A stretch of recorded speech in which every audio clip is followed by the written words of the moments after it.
السلام علیکم ورحمت الله وبرکاته. امید لرم چې ټول روغ جوړ او خوشحاله اوسئ. ژوند به مو ښه روان وي. مخکې درسونو کې د وربونو او صفتونو او یو ځینو جملو په باره کې هم خبرې وکړلې، خو په دې درس کې مې یو څو نومونه یو ځای کړي دي چې د نومونو په باره کې خبرې کوم.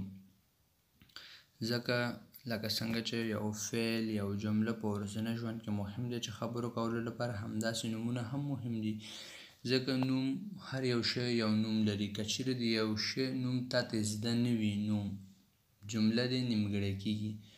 باید هر کله چې غواړې خبرې وکړې نو هغې لپاره د هغه شی نوم تاته هم زده وي. اوس راځئ چې نن د نومونو په باره کې خبرې کوو. راځئ چې درس شروع کوو. که چیرې چینل مو سبسکرایب کړی نه نو چینل سبسکرایب کړئ او په بیل آیکن یعنې زنګ په علامه باندې کلیک کړئ چې هر کله موږ ویډیو شیر کړو او تاسو ته نوټیفیکیشن درشي. راځئ چې اوس درس شروع کوو. La terre. La terre. La terre معنا ځمکه. La lune. La lune. La lune سپوږمۍ. Un étoile. Un étoile. Un étoile معنا ستوری.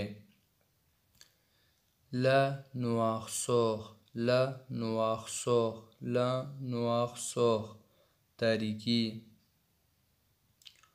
Un ombre. Un ombre. Un ombre معنا سوری. هر یو شی سوری لري. دا هم un ombre معنا یو سوری. Un ombre معنا سوری سایه. Un caillou. Un caillou. Un caillou معنا کاڼی تیږه. Une rivière. Une rivière. Une rivière. Une rivière معنا سیند. rivière معنا سیند. Un lac. Un lac. Un lac. Un lac معنا جهیل. Un escalier. Un escalier. Un escalier. Un escalier معنا زینه. Un rideau. Un rideau. Un rideau. Un rideau معنا پرده. rideau وایي پرده ته. لکه د آشدار په د فونټ پردې دي، د دروازې پرده ده. عموما پردو ته څه وایي؟ un rideau یو پرده. rideau معنا پرده. لیکن دا کوم سره چې لا راغلی دی، لو راغلی دی، چا سره یا مثلا ان راغلی دی، اون راغلی دی، دا خو پوهېږي چې لا ښځینه لپاره، لو نارینه لپاره، اون ښځینه لپاره، ان نارینه لپاره. Un siège. Un siège. Un siège معنا چوکۍ سیټ. دا سیټ ته وایي مثلا لکه چې په موټر کې چوکیګانې وي، سیټونه وي، دې شیانو لپاره un siège. un siège دې ته وایي. اوس مثلا د عکس کې وګوره، دې ته چې وایي un siège. un orage. un orage. un orage معنا طوفان. un orage معنا طوفان. le feu. le feu. le feu. le feu معنا اور. la vapeur. la vapeur. la vapeur معنا بخار. la vapeur معنا بخار. un goutte. un goutte. un goutte. un goutte معنا څاڅکی، قطره. څاڅکی قطره ته چې وایي goutte. le montagne. le montagne. le montagne معنا غر. le montagne معنا غر. le gazon. le gazon. le gazon معنا چمن. le gazon معنا چمن.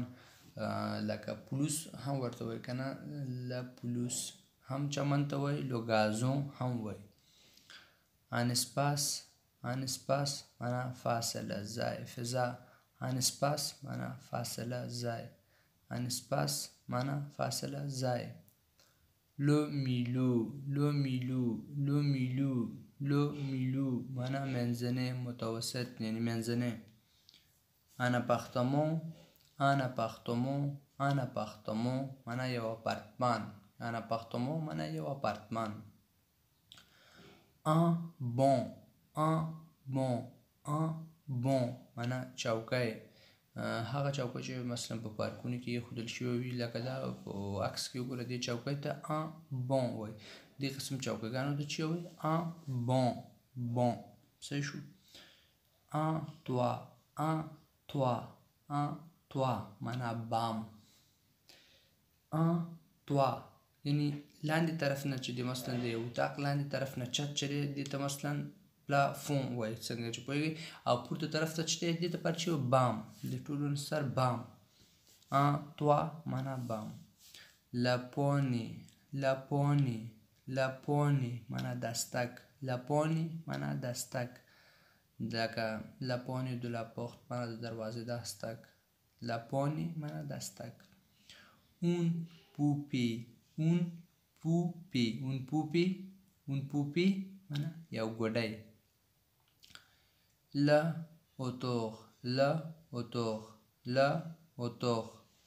hauteur معنا لوړوالی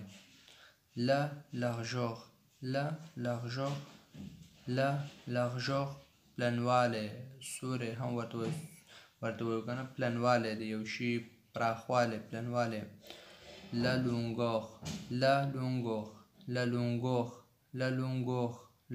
longueur اوږدوالی un pouce معنا یو انچ un pouce معنا یو انچ le poids معنا وزن هر یو شی وزن لري که نه مثلا چې یو شی دی مثلا چې دا څومره وزن لري وزن عموما وزن لپاره چې استعمالیږي le poids un point معنا نقطه point دا زمونږ درس و امیدوارم چې ورباندې پوه شوي یاستئ او که چیرې په کومه نقطه په کومه خبره پوه شوي نه یاستئ نو تاسو کولی شئ چې په کمنټ کې راته ووایئ او زه به تاسو ته په کمنټ کې دا ځواب درکړم او که چیرې کوم مشکل لرئ د کوم شي په باره کې ضرورت لرئ تاسو کولی شئ چې راته ووایئ د هماغې په باره کې تاسو ته ویډیو برابر کړم او تاسو سره شیر کړم